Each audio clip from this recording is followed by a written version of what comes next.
Okay, we're live now. Welcome to Plutus Foundation Live. Our guests today are Marcus Garrett and Michelle Jackson. We'll get to them in a second. We're going to talk about Black History Month today, specifically for financial content creators and influencers. If you have any questions and you're watching us live, drop your questions in wherever you're watching, and we'll get to them either during the conversation or towards the end. We're going to get to some Q&A as well. So I'm really happy that you're watching. I'm excited to talk about this topic. And first, I want to introduce Marcus Garrett. After surviving the mean streets of the inner suburbs in Texas, Mr. Garrett obtained a Bachelor of Arts in Business Administration, and he worked as a certified internal auditor. He's a senior millennial, and the inflated self-esteem that he has was amplified with participation trophies given to him without merit during his most impressionable years. He overcame these personal roadblocks, and now he's an award-winning freelance writer, and he writes about love and relationships and debt and personal finances. So welcome, Marcus. Thanks for joining us to talk about this topic today. Thank you for having me. Thank you for going with that bio. I loved it. I loved it. I was like, oh, that's the one they're going with. Mean streets. I was like, oh. Mean streets of the inner suburbs. There's no mean streets in my bio. No. Okay, well, let's get to you, mean Michelle. Streets of Boulder, Colorado. So your journey into becoming a personal finance nerd started painfully, right, Michelle? You had $60,000 in unsecured debt, supported your mom financially after she lost her job in the airline industry while you were working as a Starbucks barista. Is that right? And going to grad school. Fun times. Going to grad school. Wow. So you fell in love with the whole community of personal financial bloggers, and you realized how important it was that everyone was sharing these stories, and you decided to share yours. You paid off $60,000 of your debt, created a website and podcast called Michelle is Money Hungry, and created the Money on the Mountain Financial Retreat for financially single women. So welcome to the show. Thank you for having me. People, if the way that my video looks different than theirs, I commented on this before we started. Marcus and I always kind of riff on one another, so you just be prepared for this. There will be a lot of laughter. I will mock him a little bit because he sounds like Barry White. We're going to have a good time. Okay? Right. I can't wait for it. I can't wait. And congratulations, by the way. Oh, appreciate it. Thank you. Recently engaged is the congratulations. I assume that's the congratulations. That's exactly what it is. I'm more interested in personal finances than ever. So happy to hear that. That's great news. That's exciting. Thank you. So I mean, I guess one good thing has come out of the pandemic. Then, what I'd like to start with is just getting a sense of, and I know this is a little bit of a generalization here, but there are some things that we can say about how the Black community has fared throughout the pandemic over this past, it feels like it's been 5 years, but I guess it's really just been one. What's been going on in across different Black communities? That is a very broad question. It is, I know. I think what I'd like to do just for the whole course of this conversation is kind of preface it with, we live in very different communities, and we're also hearing quite a bit from our friends and family. So what we're seeing may be very different than, say, what someone else is seeing in a different part of the U.S. So I do want to preface it with that because we live kind of in a similar part of the country. What I would say is women in particular POC, have been basically decimated by COVID and just the financial impact of having everything shut down.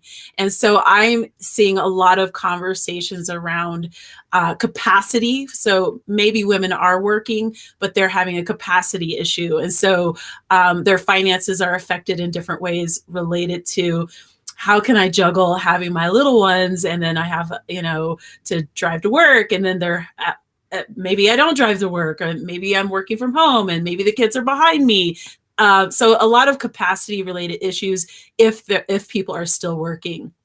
Then there's the, if we're not working, how do we access the tools and resources needed to get us through this thing? Because we've been thrown a Hunger Games amount of, what is it? I don't even know, because it's such a small amount of money to survive what's now a 12-month financial disaster. So Marcus, you might want to give some thoughts. I'll interrupt, of course, like I always do.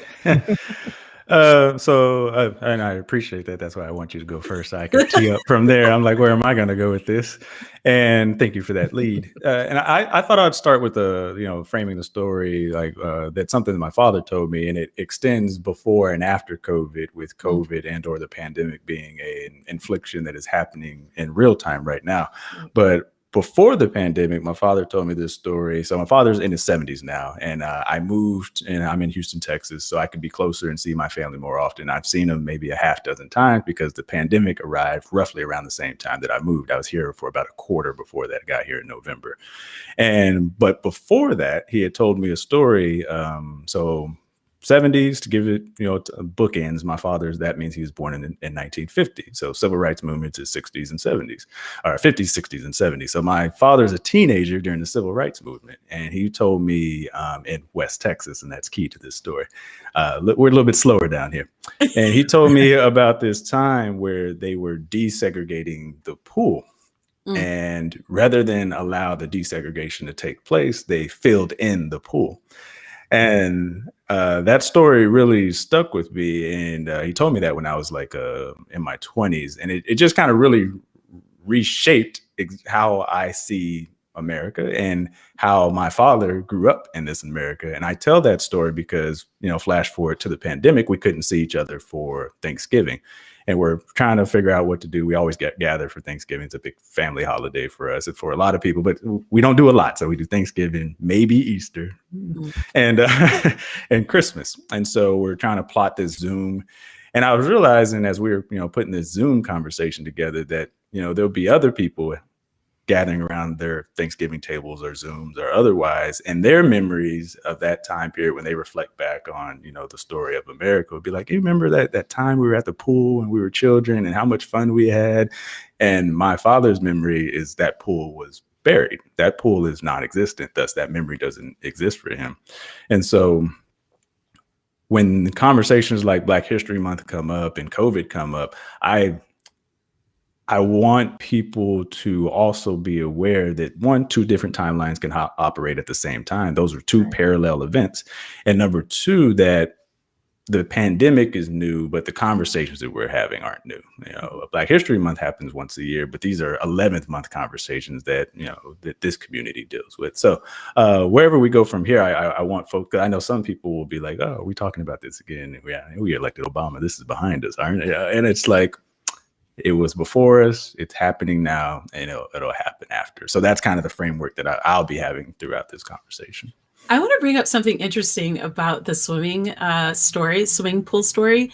My mom actually was the only black girl on her swimming team in her little Midwestern town. So it's just a very, hearing that story made me think about her telling me about how she wanted to learn how to swim, and how they didn't say she couldn't. And she was just this one random Black kid on the squad. And how there's all these different experiences in the same country and about the same age range. I'm not going to say her age because she'll get mad at me. So we'll leave it at that. Yeah. Yeah, that's a very poignant story about the swimming pool and the memories. How does that situation, looking back at the last year with the pandemic, what do you see as having happened with different situations for different races throughout the financial situation over the past year? What is the what is congruent to that? What can relate? What situation relates back to the idea that the situation still is what it is? We dealt with it before, we're dealing with it now, and we're going to continue dealing with it. I want to share what my experience has been during this because I live in a really white town. I live in a awkward little property in a very wealthy part of town. And when COVID first hit, what struck me was how my life didn't change and how the people in my neighborhood, their lives didn't change at all. So basically, I would walk in my neighborhood. Marcus is back. I would literally, he's back. I would walk around in my neighborhood and I felt perfectly safe, and I didn't necessarily feel nervous that I was going to get sick necessarily. And then I would go for a cup of coffee because we had like our little coffee shops open.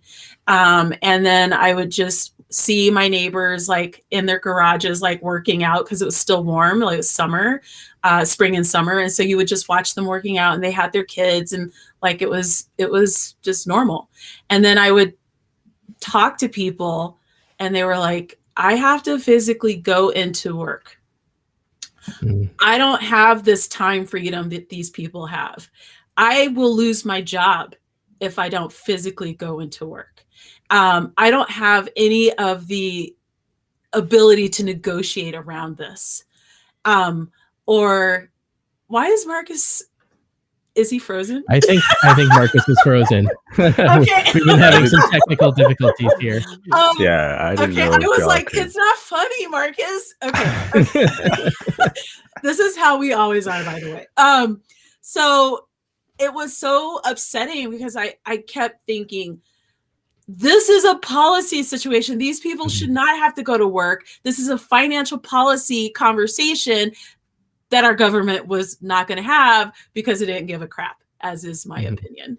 And so there were a lot of people who were put in harm's way who could have literally have been at home if we had the policy, the financial policy to deal with COVID situation. How do I know that? Because I have friends in other countries who had governments that had financial policies that kept people home and protected them, not only physically, but also their wallets. And so I'm actually, as you can tell, I got a little heated up. I'm really pissed off about it. Yeah. I'm really pissed off because there were a lot of vulnerable people who could not afford to stay home. And now they're dead because we literally didn't take this seriously because it was Black and brown people initially and old people who were dying.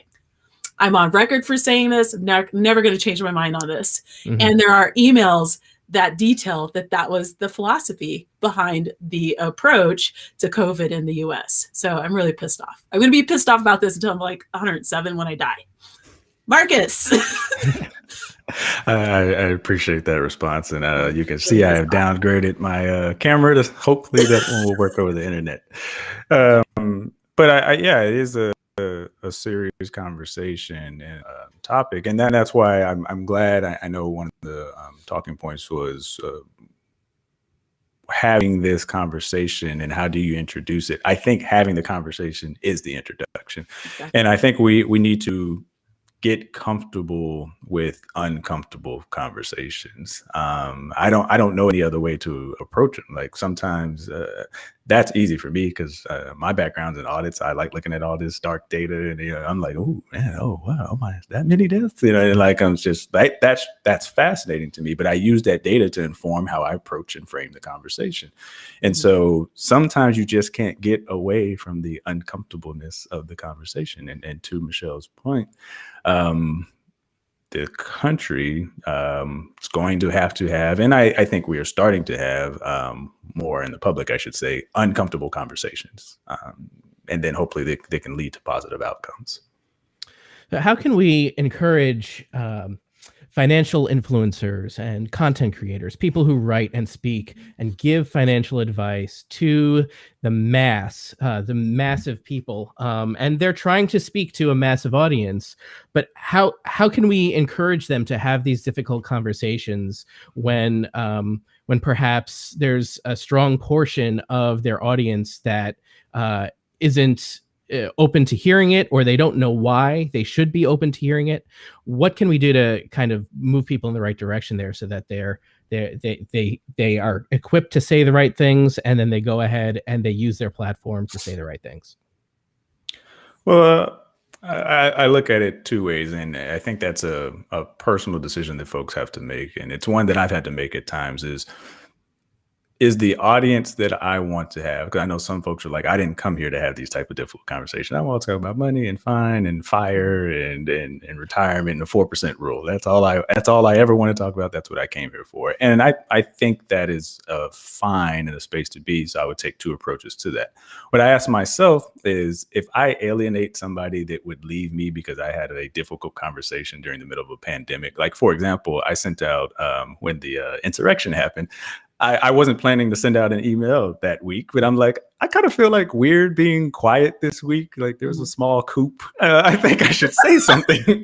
I'm just going to draft like a little 4-sentence email like, hey guys, still live. Things are cool. Because I also have, readers that are across the pond. So I'm like, hey guys, market's still alive and cool. Don't really know what to say this week. I am not like a policy expert, but I just felt weird being quiet this week. I'll be back next week talking about personal finances, which y'all signed up for.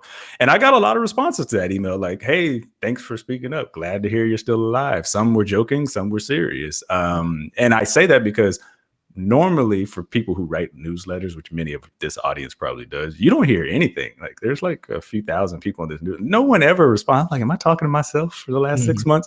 But I got more that week because people, like, they want to see that human side of you. That's one aspect of it, but I know that's difficult. The other side of it is also, and this is actually honestly an exercise I learned through being in the personal finance community, is the humbleness of, I don't know everything. So when someone approaches me to either be a speaker or to ask me about women's issues, and sometimes to speak on behalf of the Black community, I'm like, here's my response on the limited number of things that I consider myself an expert on. But here are people that I have spoken to or worked with over the years that you should speak to that are experts. Here's a list of women. Here's a list of persons of color. Here's a list of men and other areas that you might want to speak to. And so a lot of times I think people just say no. Or they don't reply at all. They're like, oh, this is an opportunity for me, so why do I care? I try to, spread and pay that forward with people that I've worked with in this community. For me, I also have two very different answers. So the first thing is, I understand my role as a public-facing person talking about my personal experiences with money. And in the case of my platform, I've always been consistent about talking about awkward things. I don't know if it's because I'm a Leo and we're known for being awkward, but I've always felt compelled to bring up uncomfortable truths. I have grown up in a very white state. And so if I just held things inside all the time, I'd be really pissed off all the time. So I found that some of the best friendships and conversations that I've had are just when I've been real and just said what I needed to say. And there's a huge amount of respect that comes from doing that. If I'm just always kind of shielding people from awkward and uncomfortable things, that doesn't do them, that does them a great disservice, actually. People may really surprise you if you call them out on their stuff, right? Likewise, I might grow as an individual when I say something and someone might be like, well, that wasn't my intention at all. Like, that's not where I was at. And so I've always had awkward conversations because I'm a little bit awkward, and also because I don't have time to kind of hold it all in. So what's happened is on my platform, I've been very deliberate about talking about personal finance, social equity, and allyship related content, as well as entrepreneurship going into 2021. And I won an award for talking about that and being consistent and sharing my truths. And so that tells me that there are people who respect my views, or even if they're uncomfortable and they don't get it, they heard what I needed to say. As for personal influencers, finance influencers who share what they share, and you're just like, wow, you just shared that bad financial take. We don't all learn about life in the same way. We don't have the same life experiences. what I share is very much a reflection of the life that I've lived. And so sometimes people are who they are, and sometimes we don't like it. There are people who don't like me. I don't care. And I'm going to be honest, there are personal finance influencers out there who don't care that they're not woke as we want them to be. They don't care. They're still making their money. They're still doing their thing. So because of that, that means for those of us who care about these types of topics, we have to speak up. This week, I talked about the fact that on my podcast, that for me, and this month, I find it annoying that Black History Month is when people get really excited about Black stuff. I'm like, I've been a citizen my whole life, and 5 generations at least of my family have been here. And I am, my history is every single day that I live here. So I feel for me that Black History Month is very much performative. And I've always felt this way, even as a younger person when they were first putting this together. And while I get why it's important, for me, I want to see money 365 days a year. I want to see policy that helps people 365 days a year. I want to see conversations. It doesn't have to be 365 days of the year, but I need them to be consistently throughout the year. So how I think about Black History Month, it's like, it's kind of like this. There were a lot of people during June and July, during the beginning of the Black Lives Matter protests, who got a lot of projects as a result. Like, people were like, "Oh, hey, you're Black. We're gonna do this thing. Here's some money,"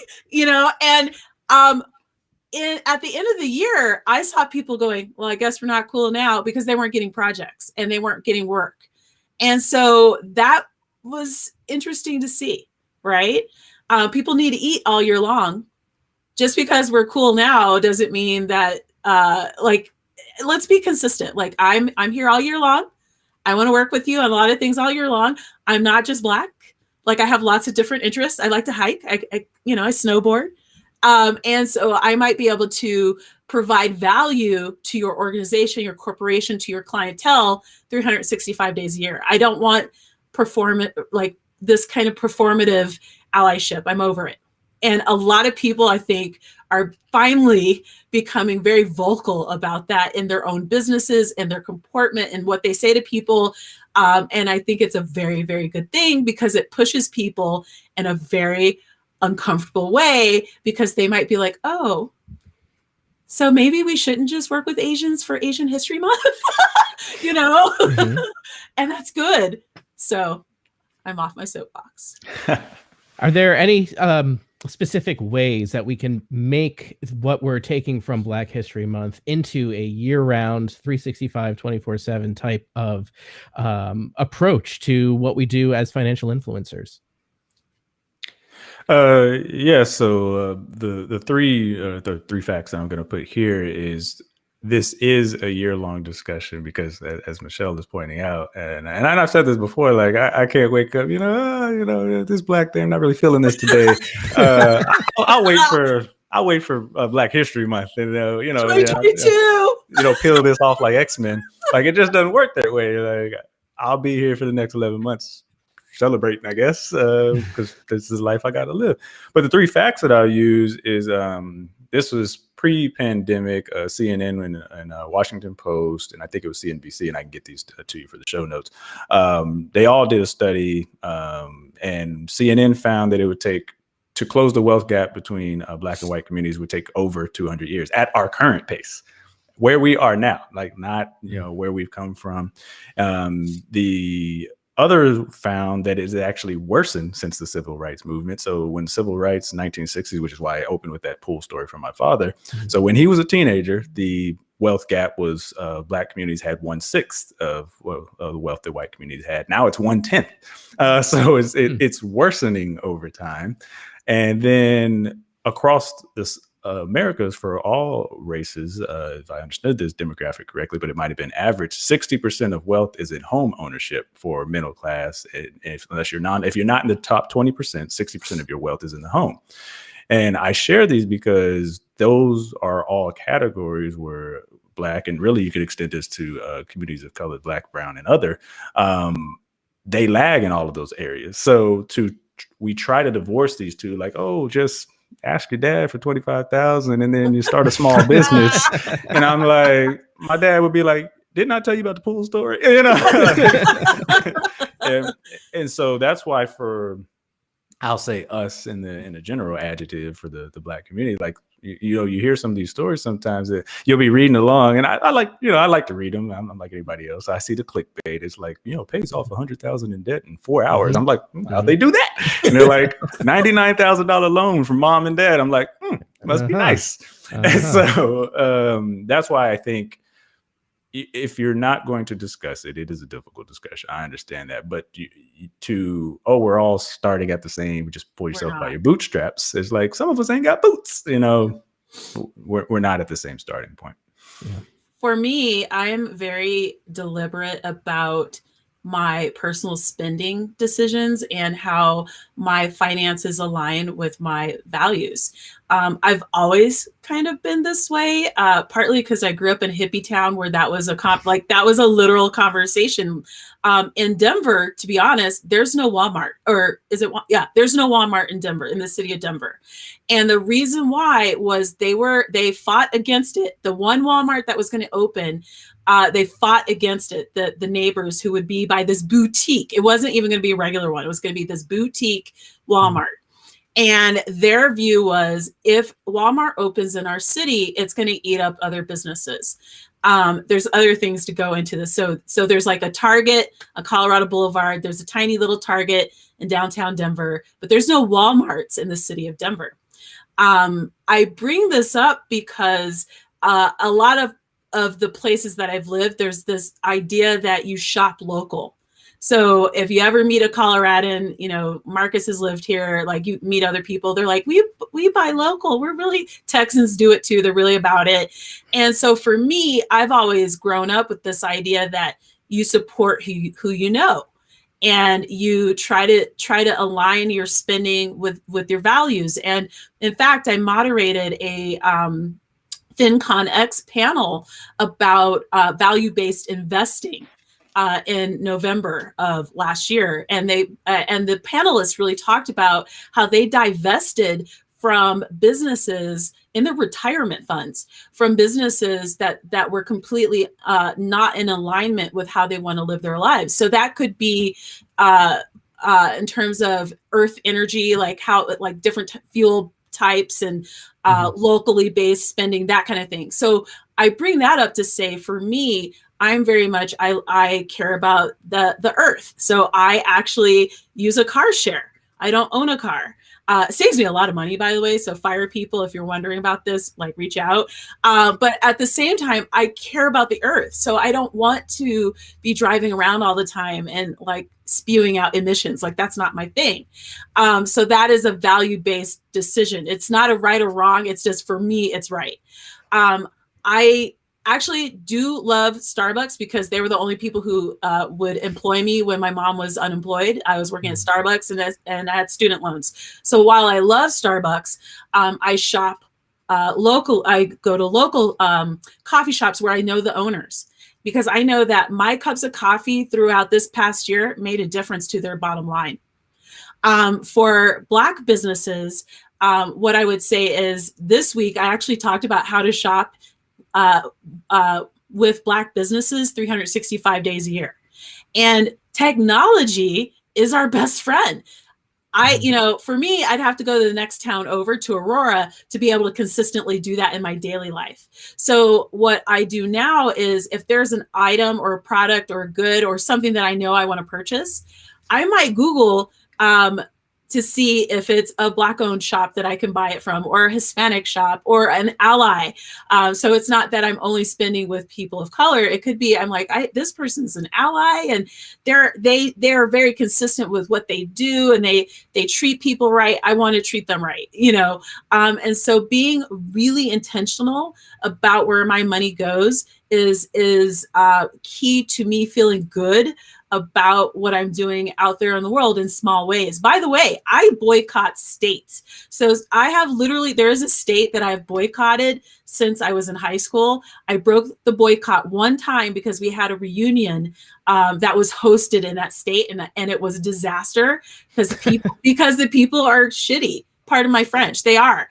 And so I'll never go back there. I'll never give them my money ever again.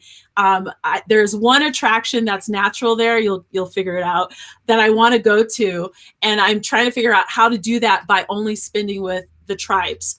That's it. I hate that place. So there are places right now that I'm side-eyeing. I've been to 45 states. I'm not missing anything. Okay. So it's like I've been around. And so, but I spend where I'm treated right. Period. Makes sense, right? Regardless of color. Why would you spend where no one wants you?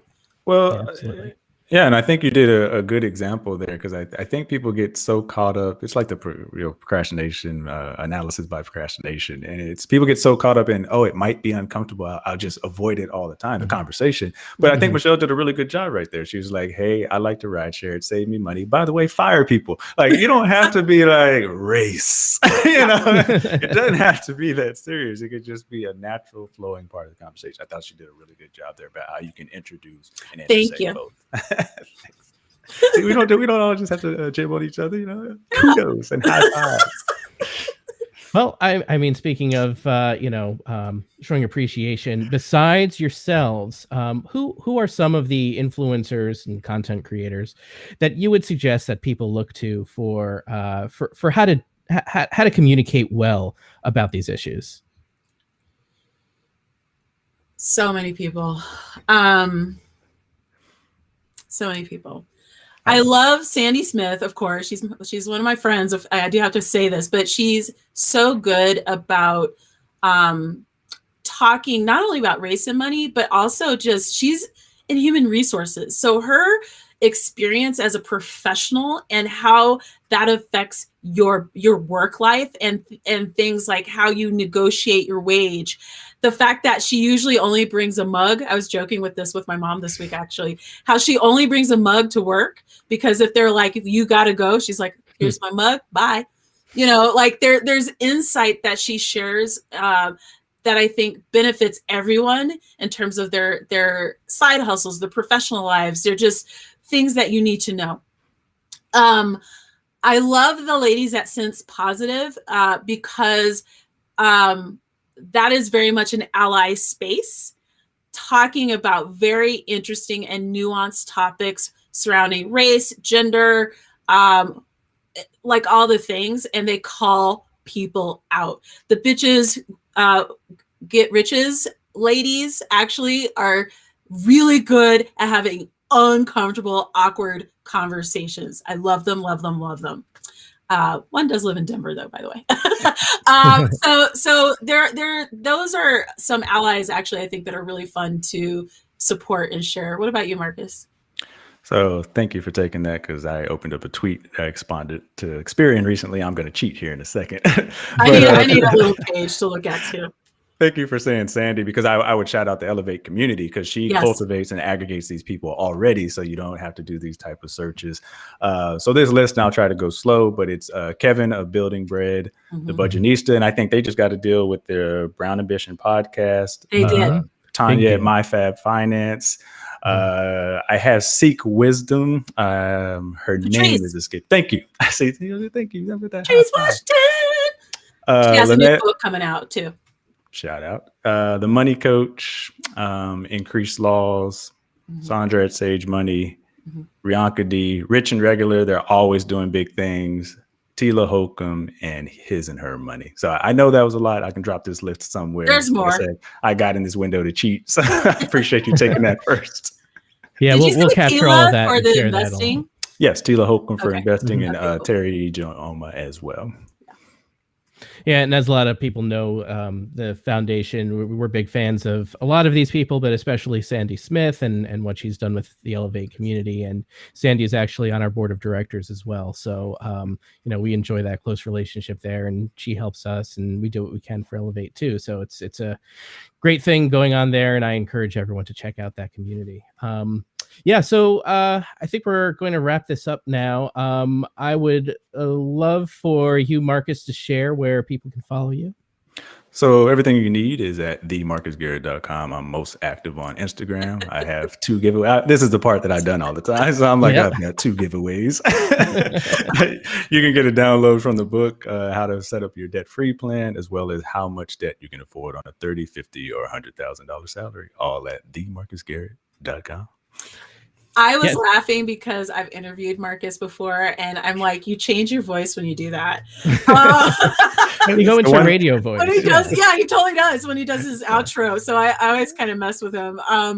But you can find me at michellesmoneyhungry.com. I have both a podcast and website. I am working on a personal finance book called Not a Financial Unicorn, because I am not a financial unicorn. I didn't pay off that $60,000 in 4 months. Like that did not happen. Definitely just stay in the loop with me. I'm on Twitter all the time at Mitch Loves Money. So you can see me there. And I will definitely respond back to you. If you're annoying though, I'll just mute you. Just so you know. You're a professional. You go for the mute instead of the block. I block people fast too, but yeah. If in case you're like, that went viral, but she didn't get back to me. I love to give them credit, because then they screenshot. They're like, Marcus blocked me. I'm a superhero. I'm like, all right. I was blocked by Dave Ramsey years ago. Whatever. So Michelle, good luck with your book. Marcus, you've got a book that's out now. That's right. Yep. DEBT, free or die trying. Yes, debt free or die trying. How I buried myself $30,000 in debt. Not quite as impressive as Michelle, and got out by age 30. All right, great. Well, I want to thank everyone who was able to watch us live and join in this conversation. We are going to be back in a couple of weeks. Wednesday, February 24th, we'll be talking about the Black Tax with the author of The Black Tax, the book, with Sean Rochester. Wow. So follow us on Instagram at Plutus Awards, follow us on Facebook, and make sure that you tune in for that great conversation. And thank you so much, Marcus and Michelle, for being a part of this today. Thank you for having us. I just want to make mention. I'm so sorry. Don't forget to follow us. We're still live, and that's because I want to make sure that people follow us on Instagram, Twitter, and join our Facebook community as well. Here's our Facebook community, Plutus community.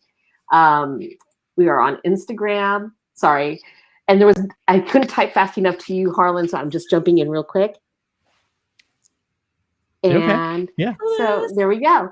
And so this is the first of 2 events we're doing to help support in the upcoming conversations, keep these conversations going. I want to let you know, behind the scenes, you guys are fabulous. Thank you so much for sharing your stories and just being so open and so real. I do appreciate you guys. Thank you, all right. Okay, now I'm going to shut up and go.